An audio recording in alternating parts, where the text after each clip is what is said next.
Hello friends, मैं अनिता भास्कर आप सभी लोगों का अपने यूट्यूब चैनल पर स्वागत करती हूं और पॉलिटिकल साइंस में हम 15 क्वेश्चन कंप्लीट करेंगे और आशा करती हूं वीडियो आपको पसंद आएगी और पसंद आए तो लाइक शेयर कमेंट करना मत भूलिएगा। चैनल पे अगर नए हैं तो सब्सक्राइब जरूर कर लें, बेल आइकन प्रेस कर लें जिससे नई वीडियो की नोटिफिकेशन आपको मिलती रहे।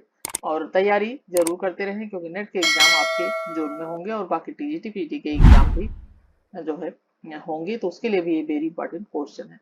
चलिए फर्स्ट क्वेश्चन पे चलते हैं और फर्स्ट क्वेश्चन है मिलान करना है सूची फर्स्ट को सूची सेकंड से। ठीक है, तो देखिए सूची फर्स्ट पढ़ते हैं। राज्य जीवन के लिए अस्तित्व में आया आता है और अच्छे जीवन के लिए अस्तित्व में बना रहता है। बी है राज्य एक आवश्यक बुराई है। सी है राज्य एक वर्ग द्वारा दूसरे वर्ग को दबाने की मशीन से अधिक कुछ नहीं है। डी है राज्य समाजों का समाज है। और सूची सेकंड में एडी लिंच से, हर्बर्ट स्पेंसर, कार्ल मार्क्स और अरस्तू हैं। और किसने क्या कहा है, तो देखिए जैसा कि राज्य जीवन के लिए अस्तित्व में आता है और अच्छे जीवन के लिए अस्तित्व में बना रहता है, ये कहा है अरस्तू ने। इनके विचार, राज्य एक आवश्यक बुराई है, ये किसने कहा, ये कहा है हर्बर्ट स्पेंसर ने। और राज एक वर्ग द्वारा दूसरे वर्ग को दबाने की मशीन से अधिक कुछ नहीं है, तो देखिए कार्ल मार्क्स के विचार थे। और राज्य समाजों का समाज है, ये कहा है किसने, एडी लिंडसे ने। और राइट ऑप्शन यहाँ पे क्या हो जाएगा हमारा, ऑप्शन ए हो जाएगा। ए का 4, बी का 2, सी का 3, डी का 1।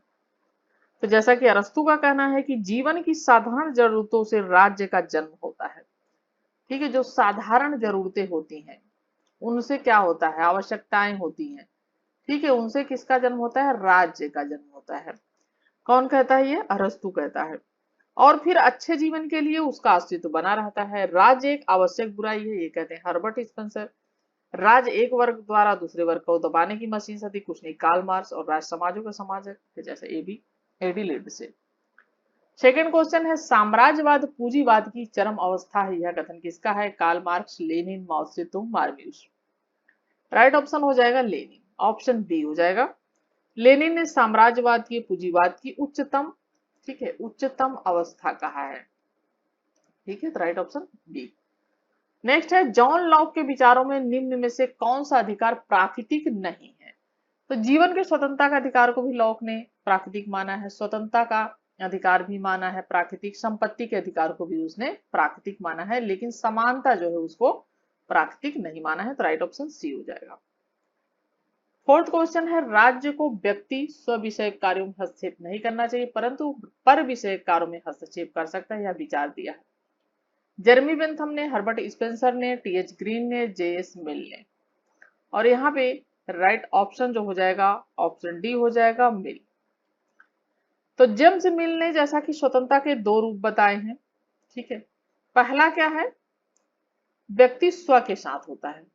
व्यक्ति जो है किसके साथ होता है, स्व यानी स्वयं के साथ होता है। दूसरी बात उसने बताई है कि और ये मतलब स्व के साथ होता है और इन्हें वह स्व संबंधी कार्य, ठीक है, कहता है।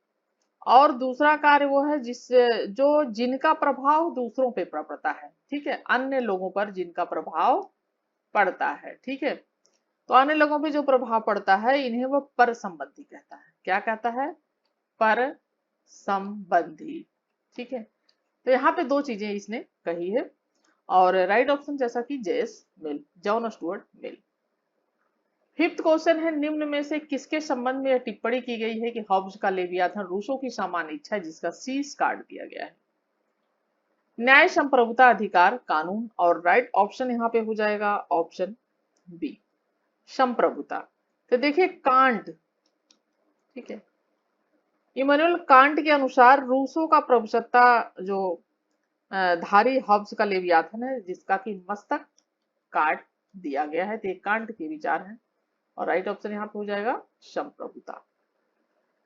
सिक्स क्वेश्चन है मिलान करना है निरंकुश राजतंत्र, सीमित प्रजातंत्र का समर्थन, प्रत्यक्ष प्रजातंत्र का समर्थन, संवैधानिक प्रजातंत्र का समर्थन, रूसो, हाब्स, लॉक, डाइसी। और ए का क्या हो जाएगा, निरंकुश राजतंत्र का समर्थन किसने किया, हॉब्स ने किया है। सीमित प्रजातंत्र का समर्थन जॉन लॉक ने किया है। प्रत्यक्ष प्रजातंत्र का समर्थन किसने किया है, ये किया है रूसो ने। और जबकि संवैधानिक प्रजातंत्र का समर्थन डाइसी ने किया है। राइट ऑप्शन यहाँ पे बी हो जाएगा। ठीक है, सेवन क्वेश्चन, सेवन क्वेश्चन है, किस दार्शनिक के अनुसार प्राकृतिक अवस्था में व्यक्ति एकाकी, असहाय, गंदा, पाशविक और अल्पायु था? John Locke, Hobbes, Rousseau, Laski. और सेवन क्वेश्चन का जो राइट ऑप्शन हो जाएगा, ऑप्शन यहाँ पे हो जाएगा बी, थॉमस हॉब्स। ठीक है, तो थॉमस हॉब्स के अनुसार प्राकृतिक अवस्था में मानव जो था एकाकी था, निर्धनतापूर्ण था, बर्बर था, ठीक है, और अल्पकालीन था। ठीक है, ये चीजें कही है किसने? थॉमस हॉब्स ने। तो राइट ऑप्शन यहाँ पे थॉमस हॉब्स, बी।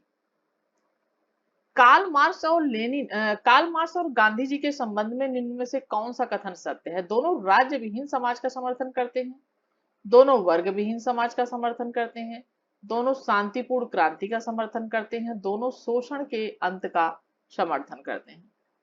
और 8 क्वेश्चन, और इसका राइट ऑप्शन हो जाएगा ऑप्शन सी, दोनों शांतिपूर्ण क्रांति का समर्थन करते हैं, कार्ल मार्क्स और गांधी जी।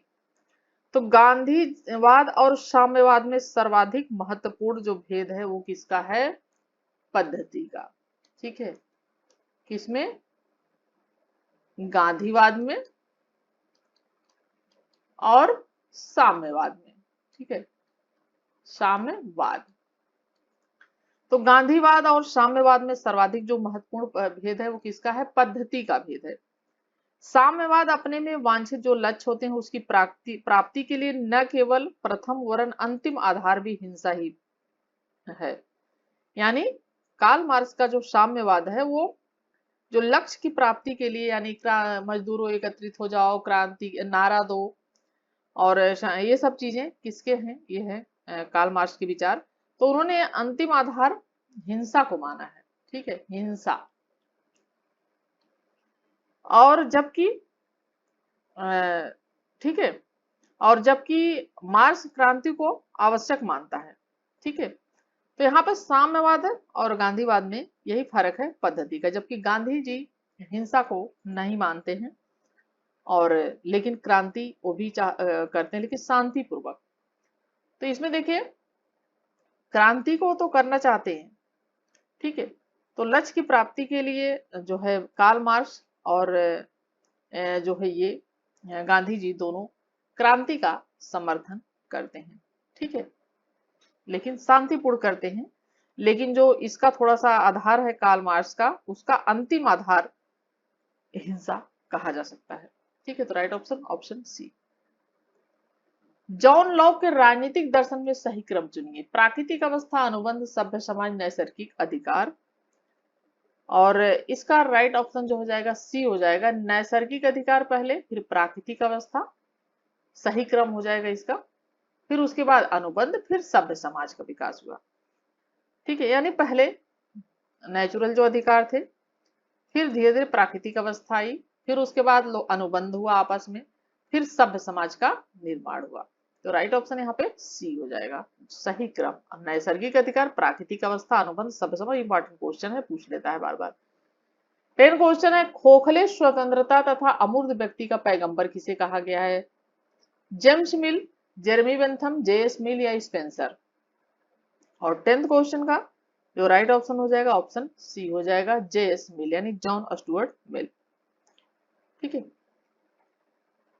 तो जैसा कि प्रोफेसर बार्कर कहते हैं कि मिल एक खोखली स्वाधीनता, कौन कहता है? बार्कर। ठीक है, बार्कर कहते हैं कि खोखली स्वतंत्रता तथा अमूर्त व्यक्ति का पैगंबर, मिल को कहा है उन्होंने। तो मिल एक खोखली स्वाधीनता तथा काल्पनिक व्यक्ति का प्रतिपादन करने वाला पैगंबर था। जेम्स मिल को किसने कहा है? बार्कर ने कहा है। तो राइट ऑप्शन हो जाएगा ऑप्शन सी। 11 क्वेश्चन है, किसने कहा कि राज्य का स्वरूप मूल्यतः एक निगम है? कार्ल मार्क्स, लास्की, मैकाइबर या डिग्बी। तो राइट ऑप्शन सी हो जाएगा, मैकाइबर। मैकाइबर के अनुसार जैसे कोई व्यापारिक निगम अपने शेयर होल्डरों की इच्छा से और उन्हीं के हित में अपनी सत्ता का क्या करता है? प्रयोग करता है, वैसे ही जो राज्य होता है, ठीक है, जो राज्य होता है वह भी अपने सदस्यों की, ठीक है, इच्छा से, यानी जो राज्य के सदस्य होते हैं उनकी इच्छा से ही और उन्हीं के हित में उन्हीं की इच्छा से और उन्हीं की जो है हित में, ठीक है, अपनी सत्ता का प्रयोग कर सकता है। तो क्या कहा इन्होंने कि जैसे कोई व्यापारिक निगम होता है, अपने जो शेयर होल्डर होते हैं उन शेयर होल्डरों की इच्छा से और उन्हीं के हित में अपनी सत्ता का प्रयोग करता है, यानी सत्ता का प्रयोग तो करता है लेकिन उन्हीं के हित में, उसी तरीके से राज्य भी अपने सदस्यों की इच्छा से और उन्हीं के हित में अपनी सत्ता का प्रयोग कर सकता है, यानी कर सकता है। व्यापारिक निगमों की तरह राज्य के अपने अधिकार और दायित्व होते हैं। ठीक है, तो right option option C MacIver. तो इन्होंने राज्य का स्वरूप एक मूलतः निगम माना है।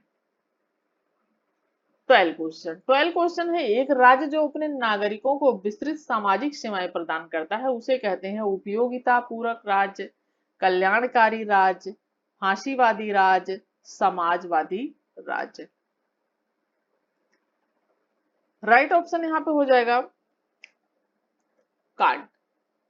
ठीक है, कांट के अनुसार लोक कल्याणकारी राज्य वह है, ठीक है, कांट कहता है कि लोक कल्याणकारी राज्य वह है जो अपने नागरिकों के व्यापक समाज सेवाओं की व्यवस्था करता है। कौन कहता है ये?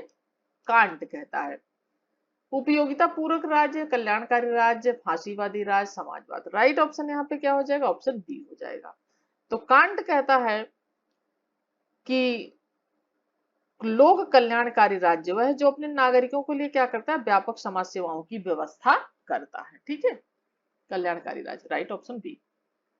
13 क्वेश्चन है कि निम्नलिखित में से किसने कहा है कि राज्य कानून की संतान और जनक दोनों है? मैकाइवर ने, लॉक ने, लास्की ने, जॉन अस्टिन ने। राइट ऑप्शन हो जाएगा ऑप्शन ए मैकाइवर। राज्य कानून की संतान, ठीक है, राज्य कानून की संतान और जनक दोनों है, ये कहा है मैकाइवर ने। और जैसा कि राज्य कानून का शिशु और जनक दोनों है, यानी शिशु या संतान कह सकते हैं, तो उसने कहा है कि राज्य जो है कानून का शिशु और जनक दोनों ही है। और जॉन अस्टिन क्या कहते हैं? जॉन अस्टिन कहते हैं कि कानून जो है, ठीक है, कानून क्या है? संप्रभु की आज्ञा है, ये कहते हैं। कौन? John Austin. और इंपॉर्टेंट है, परिभाषाएं हैं, जरूर याद कर ले, टीजीटी पीटी एलटी ग्रेड सब में आता है और यूसी नेट में भी आएगा, पूछ मिलान के लिए भी आ सकता है, वैसे भी पूछा जा सकता है। तो जॉन मैकाइवर ने कहा है कि राज्य कानून का शिशु और जनक दोनों ही है, और जॉन अस्टिन कहता है कि कानून संप्रभु की आज्ञा है। और ग्रीन कहता है कि अधिकारों और कर्तव्यों की उस पद्धति को कानून कहा जा सकता है जिसे सरकार लागू करती है। तो सब इनके अपने विचार है। राइट ऑप्शन यहाँ पे हो जाएगा ऑप्शन ए। हॉब्स के सामाजिक अनुबंध के सिद्धांत का सार तत्व है सभी लोगों का संप्रभु के प्रति पूर्ण दायित्व, संप्रभु की जनता के प्रति जवाबदेही, सी है जन अधिकारों की प्राथमिकता, डी है कुशल शासन का दायित्व। और 14 क्वेश्चन का राइट ऑप्शन हो जाएगा ऑप्शन ए, सभी लोगों का संप्रभु के प्रति पूर्ण समर्पण। ठीक है, चूंकि देखिए सुरक्षा के लिए उद्देश्य से ही सत्ता को मान्यता दी गई है। सुरक्षा के उद्देश्य से सत्ता को क्यों मान्यता दी गई? हमारी राज्य को क्यों मान्यता दी गई? हमारी सुरक्षा करेंगे सत्ता जो भी है, तो सुरक्षा के उद्देश्य से सत्ता को मान्यता दी जाती है, इसलिए वह इतना शक्तिशाली अवश्य होना चाहिए कि दूसरों के आक्रमण से क्या है, व्यक्ति की रक्षा कर सके। यानी हमारा देश जो है, राज्य है, दूसरा देश हम पर आक्रमण कर रहा है तो हमारी उसका क्या है, रक्षा करने का कर्तव्य है कि नहीं? ठीक है बिल्कुल। लेकिन साथ ही यदि सरकार व्यक्ति के जीवन की रक्षा का कार्य नहीं करती है, लेकिन अगर सरकार नहीं कर सकती है ऐसा, तो क्या होगा? इसकी आज्ञा पालन करने का कोई तर्क नहीं रह जाता। यानी राज्य अगर ऐसा नहीं करती है तो हमें भी उसकी आज्ञा पालन का नहीं करना चाहिए। इसीलिए हॉब्स कहता है कि यदि समर्पण उचित है तो स्वाभाविक रूप से यह संपूर्ण समर्पण होना चाहिए। हॉब्स कहता है कि यदि जो समर्थन है, ठीक है, वो अगर समर्थन जो है वो उचित है अगर, ठीक है, तो स्वाभाविक रूप से संपूर्ण समर्पण होना चाहिए, ये कहता है कौन? हॉब्स कहता है। ठीक है, और यहाँ पे राइट ऑप्शन जैसा कि सभी लोगों का संप्रभु के प्रति पूर्ण समर्पण हॉब्स के सामाजिक अनुबंध के सिद्धांत का सार तत्व है। 15 और लास्ट क्वेश्चन, निम्नलिखित में से कौन सा हॉब्स के सामाजिक समझौता सिद्धांत से संबंधित नहीं है? प्राप्ति की इच्छा हिंसा की ओर प्रेरित करती है, मनुष्य का जीवन एकाकी निसंग था, सी प्राकृतिक कानून की कुछ खास असुविधाओं को समाप्त करना, डी है सत्ताधारी के विरुद्ध विद्रोह करना। 15 क्वेश्चन का लास्ट जो ऑप्शन हो जाएगा इसका 15 क्वेश्चन का ऑप्शन सी हो जाएगा, प्राकृतिक कानून की कुछ खास असुविधाओं को समाप्त करना हॉब्स के सामाजिक समझौता सिद्धांत से संबंधित नहीं है। प्राप्ति की इच्छा हिंसा की ओर प्रेरित करती है मानता था, मानव का जीवन एकाकी निसंग की एकाकिता अकेलापन था, प्राकृतिक कानून की कुछ खास समाप्त करना राइट है, और सत्ताधारी के विरुद्ध विद्रोह करना। ठीक है, तो ये जो है संबंधित नहीं है। कौन सा? सी। लॉक कहता है उसके अनुसार प्राकृतिक कानून में कुछ खास असुविधाएं हैं। ठीक है, पहली अवस्था में एक सुनिश्चित तथा अस्थायी विधि का भाव रहता है, यानी जो पहली उसकी अवस्था है कानून का अभाव होता है। दूसरी जो प्राकृतिक अवस्था उसमें एक निश्चित व्यक्ति एवं विधि की व्याख्या तथा झगड़ों को निपटाने वाली जो न्यायपालिका होती है, जो कि न्यायपालिका होती है उसका अभाव रहता है। पहली तो विधि का रहता है, कानून ही नहीं है कोई। ठीक है, दूसरा न्यायपालिका का अभाव रहता है। ठीक है, और जो झगड़े होते हैं। तीसरी है कि सफल क्रियान्वयन के लिए कार्यकारिणी नहीं है कोई। और दूसरे शब्दों में कहा सकता है प्राकृतिक अधिकारों को सामाजिक जीवन में उतारना और उसको लागू करने के लिए एक जो निष्पक्ष, ठीक है, एक जो निष्पक्ष सत्ता होती है, क्या सत्ता, उसकी क्या होती है? आवश्यकता होती है। ठीक है, तो एक निष्पक्ष सत्ता की आवश्यकता होती है और उसको क्रियान्वित करने के लिए या सामाजिक जीवन को जो उसमें उतारने के लिए और उसे प्राप्त करने के लिए ही जनता को प्राकृतिक अवस्था का परित्याग करना पड़ता है। अतः जनता क्या करती है? समझौते के द्वारा समाज तथा राज्य की स्थापना के लिए तत्पर होती है। ठीक है, ये है यहाँ पे जो है सी, जो कि संबंधित नहीं है, बाकी सभी है। और वीडियो अगर पसंद आई हो तो जरूर लाइक शेयर कमेंट करिएगा, चैनल पे नए हो तो सब्सक्राइब कर लीजिएगा और तैयारी करते रहिए, बने रहिए साथ में। और नेक्स्ट वीडियो में आप सभी से मिलती हूँ। Thank you for watching video.